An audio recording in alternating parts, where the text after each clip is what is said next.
अपने उम्मीदवार नहीं उतारेगी। एकजुटता के साथ, मजबूती के साथ उनकी विजय के लिए प्रयासरत रहेंगे। मिलकर और समाजवादी पार्टी और इंडिया गठबंधन मजबूती से लड़ा। उत्तर प्रदेश में 9 सीटों पर होने वाला उपचुनाव हर गुजरते दिन के साथ और ज्यादा दिलचस्प होता जा रहा है। बड़ी खबर यह है कि सियासी जंग में इंडिया गठबंधन टूटते टूटते जुड़ गया है। बीजेपी और उनकी तमाम सहयोगी पार्टियां इस उम्मीद में थीं कि यूपी उपचुनाव में कांग्रेस और सपा में दो फाड़ हो जाएगा, सीट बंटवारे की सियासी जंग में गठबंधन टूट जाएगा, लेकिन ऐसा हुआ नहीं। साइकिल को आखिरकार हाथ का साथ मिल गया है। आपसी भाईचारे को, सौहार्दता को मजबूत करने का और इन उद्देश्यों को लक्ष्य में रखते हुए उत्तर प्रदेश कांग्रेस कमेटी के सम्माननीय अध्यक्ष और वहां के सभी वरिष्ठ नेताओं के सुझाव अनुसार आदरणीय कांग्रेस अध्यक्ष से सहमति लेकर हमने निर्णय लिया है कि उत्तर प्रदेश में कांग्रेस पार्टी अपने उम्मीदवार नहीं उतारेगी एवं इंडिया गठबंधन के सभी उम्मीदवारों को एकजुटता के साथ, मजबूती के साथ उनकी विजय के लिए प्रयासरत रहेंगे। दरअसल सियासत में रिश्ते अपने अपने दल को बड़ा बताने में ही दरकते हैं। सीटों की मांग पर बड़े बड़े गठबंधन टूटते हैं, लेकिन यूपी में कांग्रेस ने नजीर पेश कर दी है। सपा को मजबूत करने की खातिर अपनी पार्टी और अपने नेताओं की उम्मीदों की कुर्बानी देते हुए यूपी उपचुनाव में उम्मीदवार न उतारने का बड़ा फैसला लिया है। निश्चित तौर से इंडिया गठबंधन एकजुट है और हम इस प्रदेश के लिए, देश के लिए जो संदेश का काम है कि आपसी भाईचारा, जिस तरीके से आपने देखा होगा कि भी जिस तरीके से बहराइच का आपने देखा कि इनके विधायक ने ही अपने कार्यकर्ताओं पर FIR कराया, तो पूरी तरीके से सुनियोजित तरीके से दंगा कराना, झगड़े कराना, कानून व्यवस्था को ध्वस्त करना, ये सरकार करे। इस सब चीज़ों को दूर करने के लिए निर्णय लिया गया कि मिलकर और समाजवादी पार्टी और इंडिया गठबंधन मजबूती से लड़ा।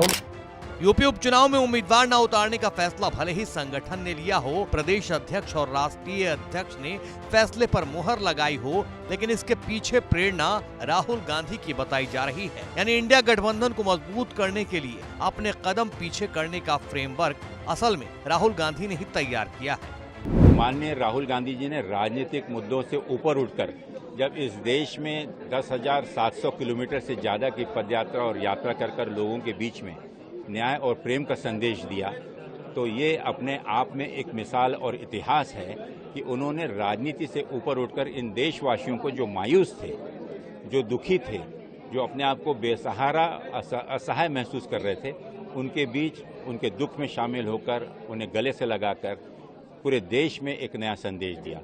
उसके चलते हुए देश की राजनीति ने ना ही सिर्फ एक नया करवट लिया, लेकिन इसके चलते हुए देश में एक सकारात्मक राजनीति के प्रति सोच आई। और आज उसी का ये उदाहरण है कि उत्तर प्रदेश में कांग्रेस ने अपने आप का समर्थन देते हुए इंडिया गठबंधन को और मजबूत करने का प्रयास किया, जो पूरे देश में।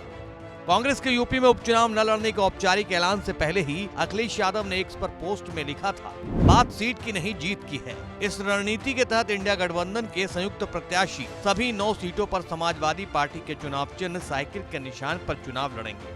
कांग्रेस और समाजवादी पार्टी एक बड़ी जीत के लिए एकजुट होकर कंधे से कंधा मिलाकर साथ खड़ी है। इंडिया गठबंधन इस उपचुनाव में जीत का एक नया अध्याय लिखने जा रहा है। देश हित में इंडिया गठबंधन की सद्भाव भरी एकता और एकजुटता आज भी नया इतिहास लिखेगी और कल भी। इधर कांग्रेस के इस औपचारिक ऐलान के तुरंत बाद समाजवादी पार्टी ने बाकी बची हुई 2 सीटों पर भी उम्मीदवारों का ऐलान कर दिया है। समाजवादी पार्टी ने गाजियाबाद सीट से श्री सिंह राज जाटव को उम्मीदवार बनाया है, जबकि खैर सीट से डॉक्टर चारू कैन को चुनावी मैदान में उतारा है।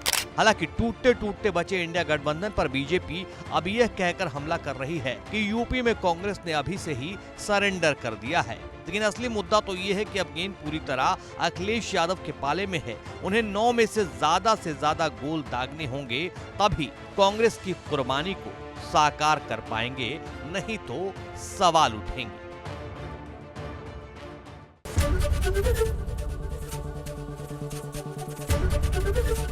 ABP गंगा, खबर आपकी, जुबान आपकी।